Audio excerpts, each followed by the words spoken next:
morning, everyone. Welcome to the Daily Covfefe on Unsafe Space. Today is Thursday, September 12th, and my internet's working.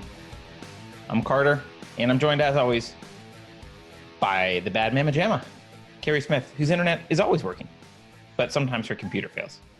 I have a lot of computer failures, but yeah, I think people appreciated you making the effort to do it yesterday. It was a colossal effort, actually. And I'm sorry, my audio was bad.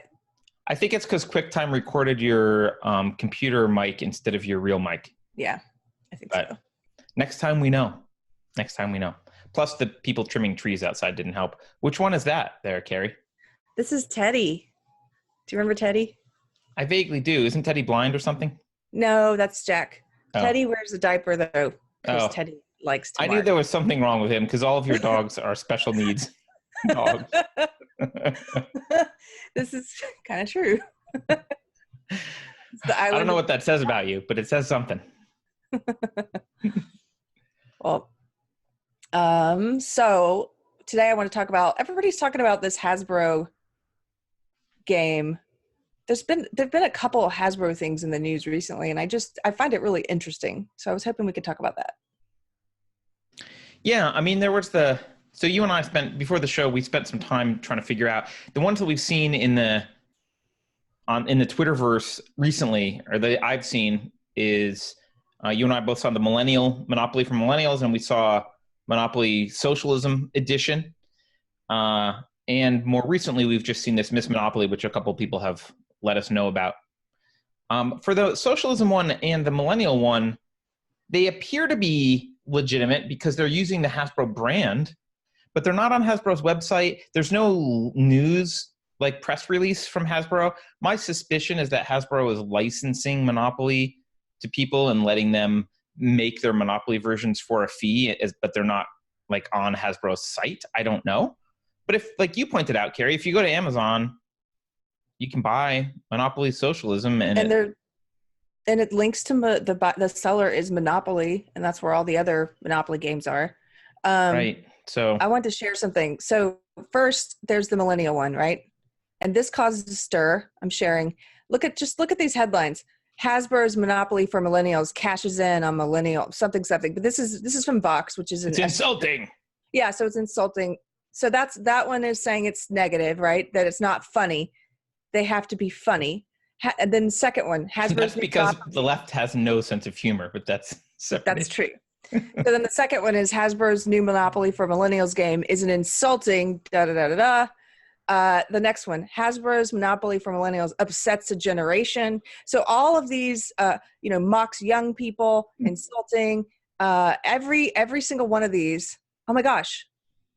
Oh wait, I thought that was a commercial for it, but it's not. But every single one of these is kind of talking about the problems with it. So SJWs did not like this game. And thus proving the point that there needs to be a special millennial edition of Monopoly because you're whiners. Right. Well, I mean, kind of. Not that you need to be, but like, it's like when, I don't know, you kind of accuse them of being hypersensitive and needing their own Monopoly game, and they hypersensitively react about being insulted. They do. It's like, all right. Look at the cover of this game. Good counter argument, guys. So Monopoly for Millennials, forget real estate. You can't afford it anyway. What is it? Just like you can buy various strains of weed? It's, I think it's stuff about veganism. I think they make fun of, let's see. Is it a soy factory you can purchase? Probably. You can buy it at Walmart. Which makes me think it's like endorsed by Hasbro, right? Oh, wait. Yeah. There's a quote right there that says Hasbro explained something. So. Oh, let's see. Yeah, bring that back up. In an email to CNN, Hasbro explained they intend the game in a spirit of millennial solidarity. With many of us being millennials ourselves, we understand the seemingly endless struggles and silly generalizations that young millennials can face. And we can't even. Okay, So we created the game to provide fans with a lighthearted experience that allows millennials to take a break from real life and laugh at the relatable experiences and labels that can sometimes be placed on them. And indeed, and so that was the quote from Hasbro. So then the article continues, and indeed, at least some millennials could not even, quote, the whole thing feels out of touch with what my age group actually wants or likes, one real-life millennial told CNN. Anyway. They didn't like it, and everybody went on Twitter, and they were all upset about it. And the joke is that millennials have no money, and they love avocado toast and sharing bicycles. True things.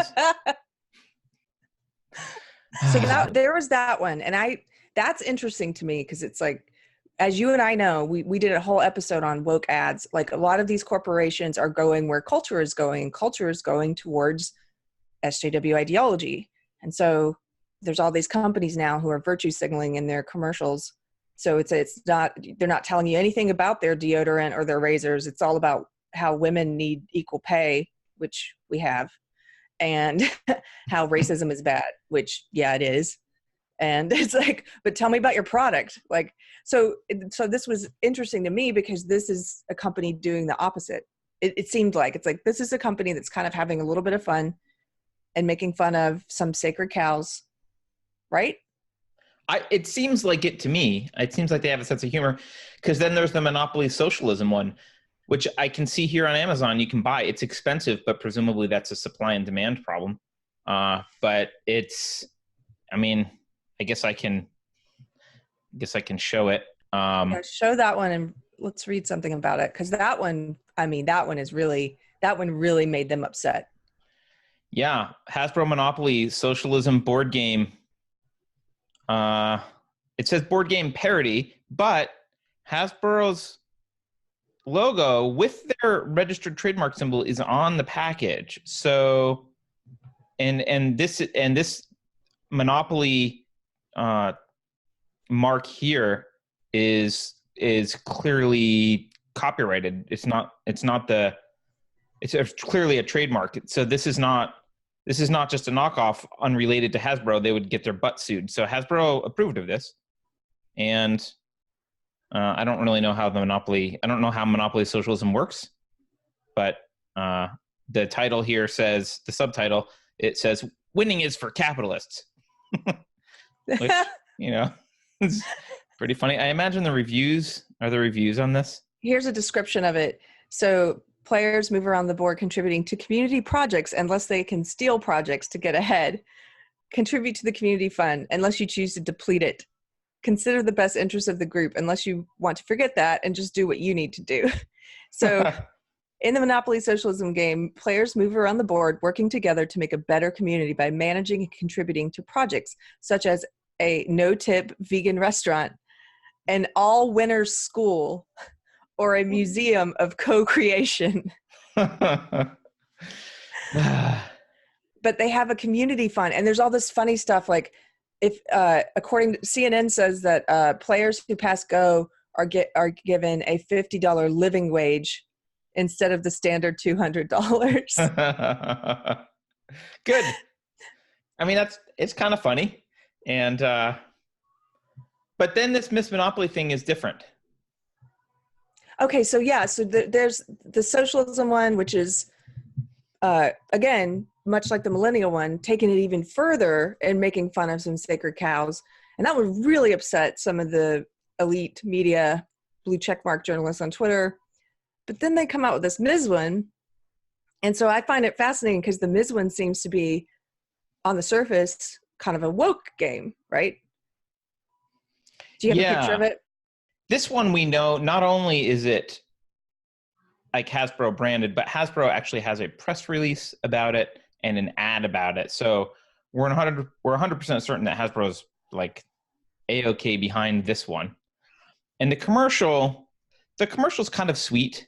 It has pictures of or video clips of mostly preteen and teen girls who are in STEM, working on inventions. So one girl's trying to invent something to detect lead in water. Another girl's trying to detect, I forget, additives or something in drinks. Another girl is trying to detect sinkholes before they sink.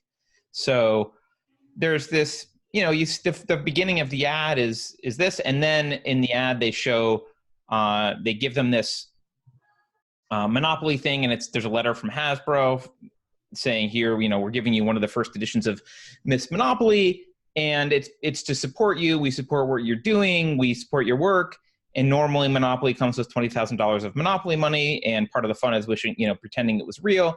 For you, it is real. Here's $20,000 of actual money in your Monopoly game, and good luck and with your project. And I hope you use this to forward your research and your invention.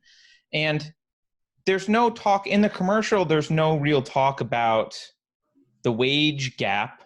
There is talk at the beginning of girls saying, well, in the past, women just stayed in the kitchen and blah, blah, blah, but now we invent things. Fine. But the actual game is an attempt to combat the wage gap. Do you have a picture of it? Here's a picture.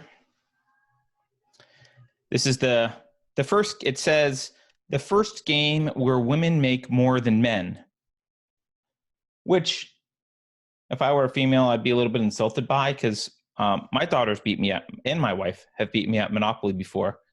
Yeah. So by definition, they've made more money than me. So when they pass go, women get, if you're a woman, you get $240 instead of $200. Right. So it is insulting. Look, I mean, I have a sense of humor. I can laugh at this, but part of me thinks, so I have two minds on this. Part of me thinks that this is actually them highlighting how ridiculous this woke stuff is, but maybe I'm wrong. Maybe they're really just being woke, because it's so insulting to say women needed extra money in the game just because they're a woman. By virtue of being a woman, you need a hand up. I'm wondering, based on the Millennial game as well and the Socialist game, that I'm wondering if the Hasbro people are aware of of woke culture and trying to dance around the sidelines in a kind of a semi tongue-in-cheek way, while not actually, like, kind of fitting in and like pretending to fit in a little bit, but like doing it a little bit tongue-in-cheek and hoping that it's playful enough that people won't notice. I mean, it is hard to tell the difference between parody and leftism, leftist ideology nowadays. Because things are so ridiculous, yeah. Right. I mean, this is a sexist game on its face. Well, they could make a race version, like where there's reparation. Yeah. The game starts out where all the white people give half of their money to all the black people at the table. Like, that's how it starts, because of reparations. Like, you could do this for a lot of things. It would be funny, kind of. I don't know. It's hard to criticize them, because it's good that, like, I don't want to criticize philanthropy. It's cool that they're giving those young women money to work on their inventions. And I'm not entirely sure they're serious about this game. I know people on the right are like up in arms about it. I don't know whether to take it seriously. I don't know if people on the right are up in arms about it. I've seen some Twitter complaints about how crazy it is, and you look at these crazy leftists and feminists, and it's like, yeah, but I don't know that that's what they mean. They might be mocking it. Well, that's what I'm saying. I think they might be kind of making fun of the idea that women need an extra $40 while simultaneously doing some philanthropy. And that's why it's hard to tell because this is so ridiculous and over the top. I look at it, and when I first saw it, I laughed. I laughed at it the way I did the Millennial game. It's like, women are so feeble and dumb that they need $40 extra than men. And I think one of the press releases there was something where or a spokesperson said something like, so they can see what it feels like to be treated like a man. Really? Because the man's not getting the extra money. It doesn't make any sense to get what men get. Well, the man's not getting extra money by virtue of just being a man. So in their press release, they write, a fun spin in the game that creates a world where women have an advantage often enjoyed by men. Yeah, that's the line I was thinking of. An advantage often enjoyed by men. Not as often as you might think, though, Keri. You mentioned that the wage gap is a little bit of a a little bit of a myth. The wage gap has been debunked so many times, It and has. but people continue, they persist in believing in it. And I was reading a little bit about it before we did the show, because I was trying to refresh my memory about the stats. And Yep. I was looking at this Forbes article that's called "Don't Buy into the Gender Pay Gap Myth," written by a woman. Yep. And this was from 2016, and she's talking about how the White House at the time, the Obama White House, had a whole page on equal pay. The White House Equal Pay website reports, quote, "On average, full-time working women earn just 78 cents for every dollar a man earns," end quote. So the government is putting out this idea. Why would the government want women to think that they earn less money than men when they don't? Well, because the government wants to be daddy and be your savior. Yeah, exactly. And which party? So I'm starting to see a lot about my former party. Not that I'm a Republican, I'm an independent now, but I was a lifelong Democrat before, and I'm starting to see a few things about them that I couldn't see when I was a Democrat. Why would the Democratic Party want women to believe that they're being screwed over by a patriarchal society and that the Democrats are on their side? Yeah. Well, so this stuff, you see 78 cents, sometimes you see 82 cents, depending on the year of the study. This stuff is based on a survey of all full-time employees, and the median, which is different than the mean, oddly enough. I don't know why they use the median, but let's assume it's because the numbers work out better for them. I don't know. Although I would think the mean actually would be worse, but whatever. And they take the median, but it doesn't include, full-time basically means 35 hours or more. So it doesn't include, guys working 60 hours a week and women leaving after 40 hours, right? It doesn't include how much time they've put in. It doesn't include experience levels. And you mentioned the other day, a lot of women have kids, take a break, come back. So they might also be 50 years old, working with a 50-year-old man side by side, but he's got more experience because she took 5 or 10 years off. You have to take those factors into account. Right. It doesn't take any of those into account. So first of all, they lump everyone in. And then even when they pull out the full-time stats, because sometimes they do, full-time officially means 35 hours per week or more. But men are more likely to take the jobs where they're working 60 and 80-hour weeks. Right. And so women who are working 35-hour weeks or 40-hour weeks are being lumped in with men who are working 80-hour weeks. And then they're saying, why are the men making more money? Right. And the wage gap gets much, much smaller when you account for those things. And then in addition, one of the things that they do is they group careers in a really weird way. So one example I found here is that they look at, for example, people in social science. And they say, if we just look at social science, women earn only 83 cents on the dollar. Now, by the way, just to be clear, even if averages are different, that doesn't mean women earn 83 cents on the dollar or 82 cents on the dollar. It doesn't mean that a woman will necessarily earn less than a man. It means on average, they're earning less. And obviously you need to look at multivariate factors for why that would be, not just patriarchy. But when they break it out into like social science, they do this kind of cheating thing. So social science, for example, includes both economics and sociology majors. And economics majors have a median income of $70,000. Sociology majors have a median income of $40,000. Most economics majors are male. Most sociology majors, female. So if you start lumping things into categories like that, where, most of the men are in this different field, it doesn't, but you're considering them the same thing. Yeah. Women economists probably earn the same as male economists, but women sociologists do earn less than male economists.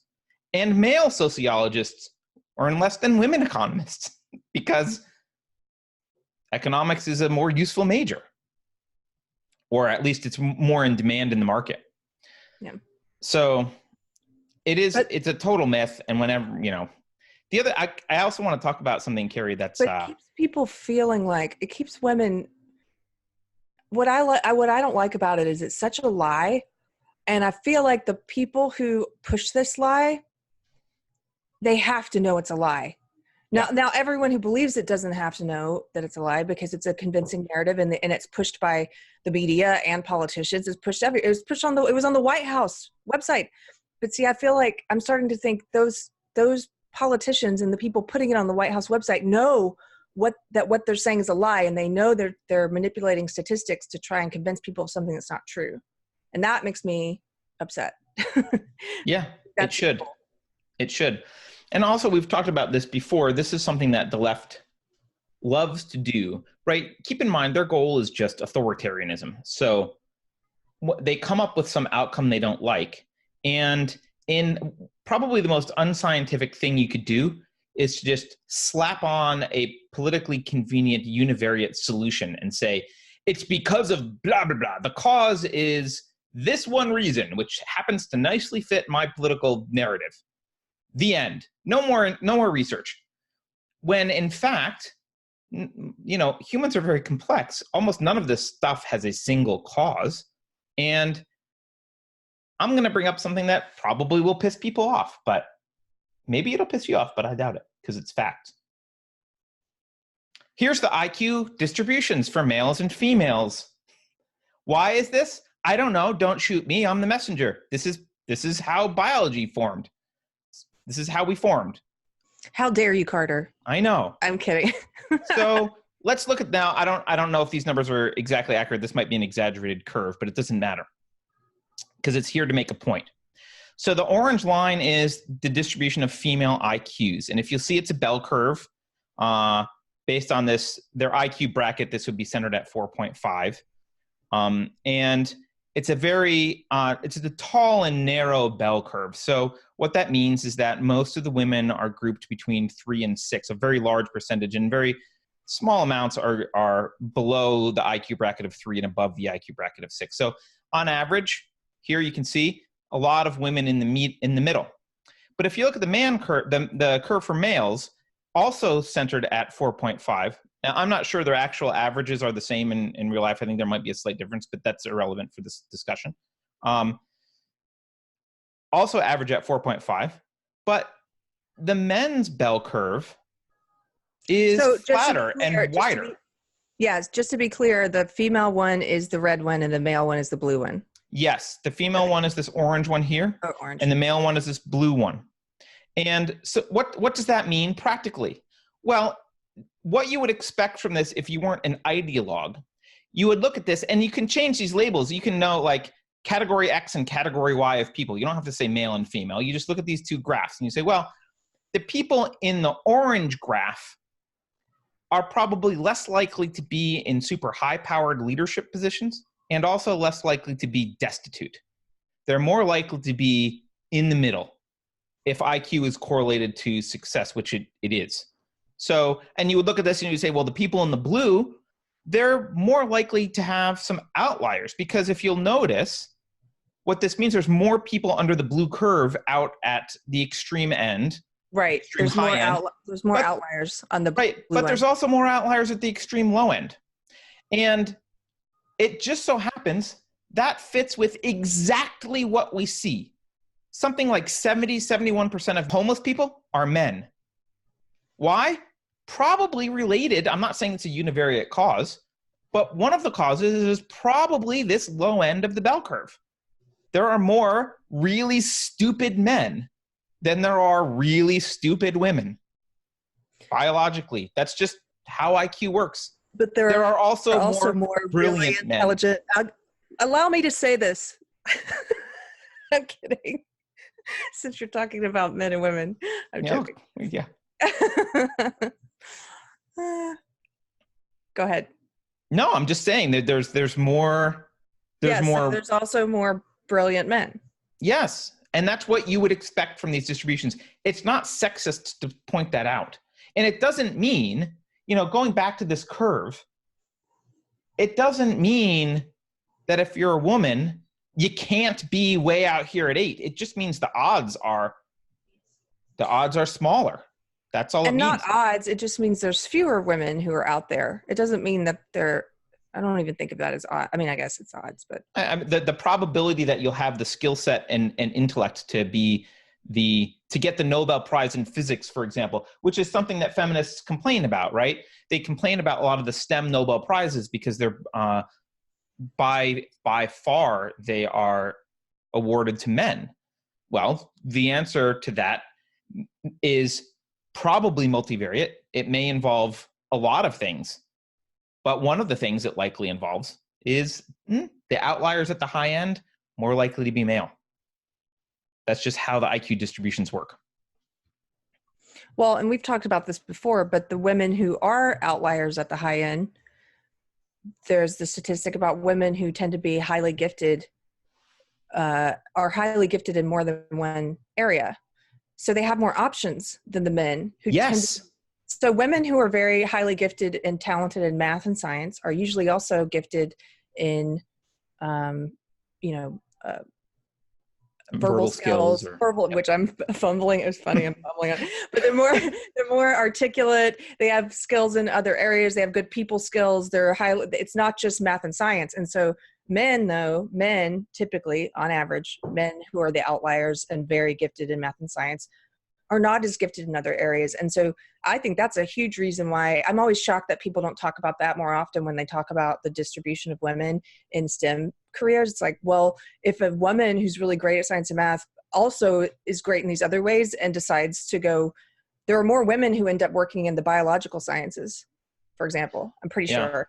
And there are more women who end up working in healthcare and stuff with people. This gets back to that like newborn thing.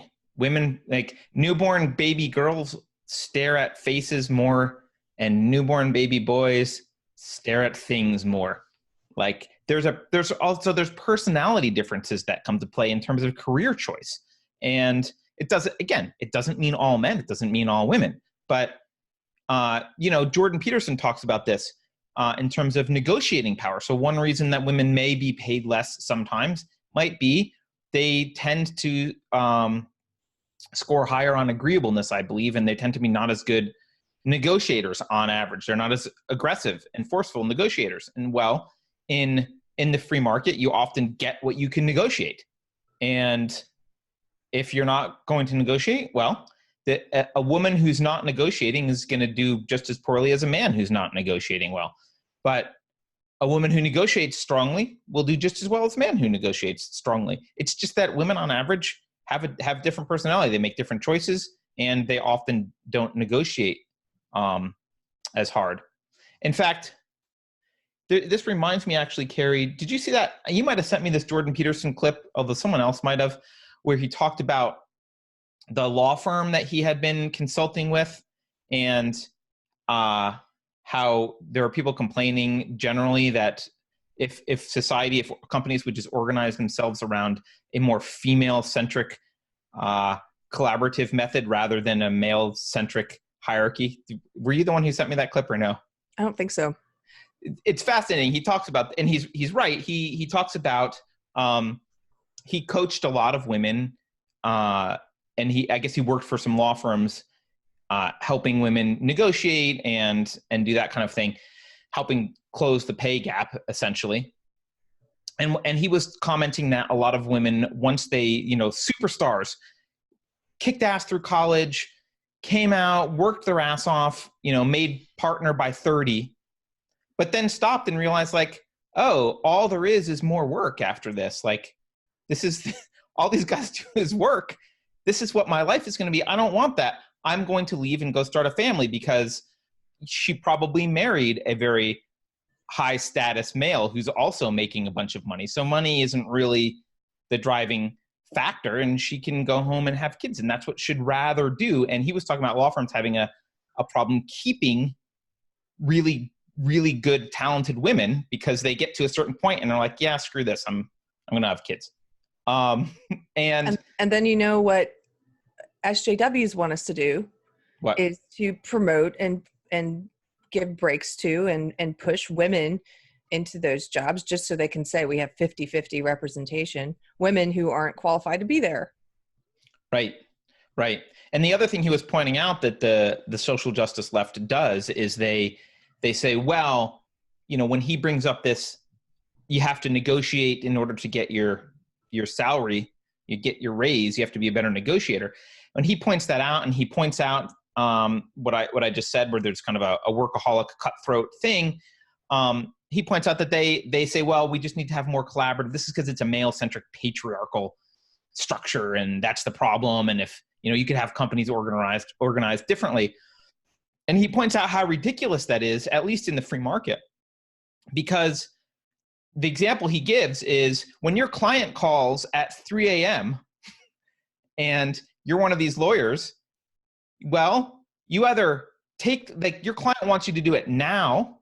You either take the call and do it now, or lose the business to the more aggressive associate who's willing to get up at 3 a.m. on a Sunday, take the call and do it now. That structure, the competition is inherent in the marketplace.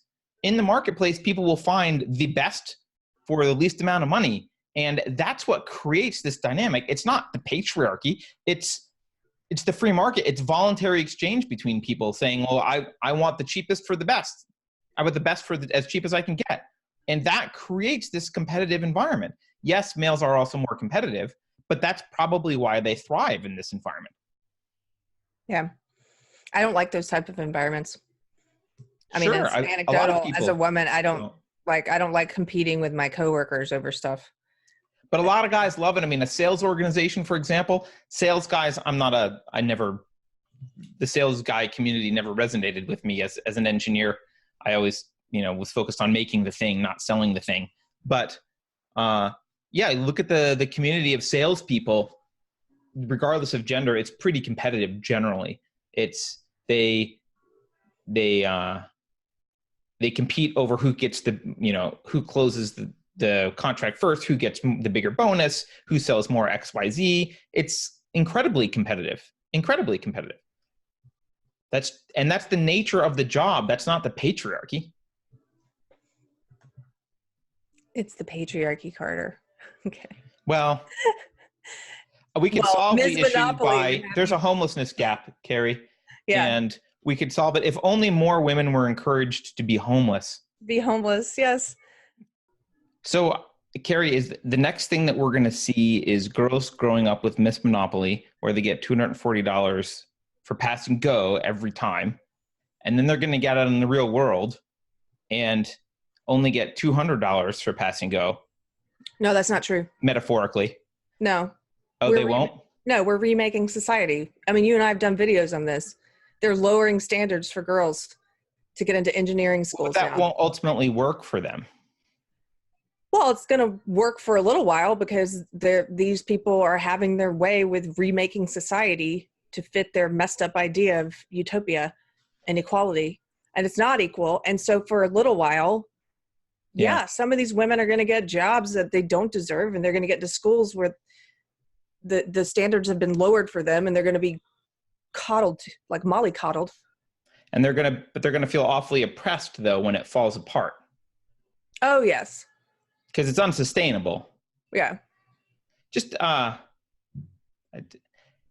as a quick aside, having hired scores of people in my career, if women cost less but did the same thing for the same work, you would have women in all of these fields. Like,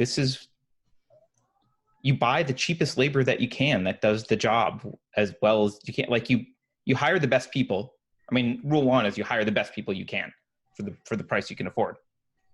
And if women were genuinely being paid less, you wouldn't have all this complaints that there aren't enough women in positions of power, or women in STEM fields, or women here or women there, because they would be hired.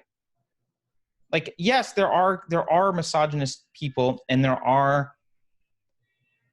pockets of people who make irrational hiring decisions, but those don't last long term in the market. Like, long term, the person who hires the best people, regardless of gender, does better. And business people are not dumb. They know that. And so it's not even in their self-interest to be misogynistic. That's not how the free market works. I agree. But, you know. Well, thank you for indulging me with Hasbro. Yeah. I like Monopoly. It's a fun game. Let's hope this is a little bit tongue-in-cheek, I guess. Meh, I don't need to hope. Wow. That's like the most depressing thing I've heard in a while. I don't need to hope. No, I mean, I don't. Just the way you said it. I just don't care either way if it is or not. I think it's interesting if it is. I think it's interesting if it's tongue-in-cheek, but I'm not going to spend time hoping. Yeah, fair enough. That's what I meant. Okay, so thank you guys for joining us. We're going to be doing Deprogram today. You'll probably see Deprogram before you see this video.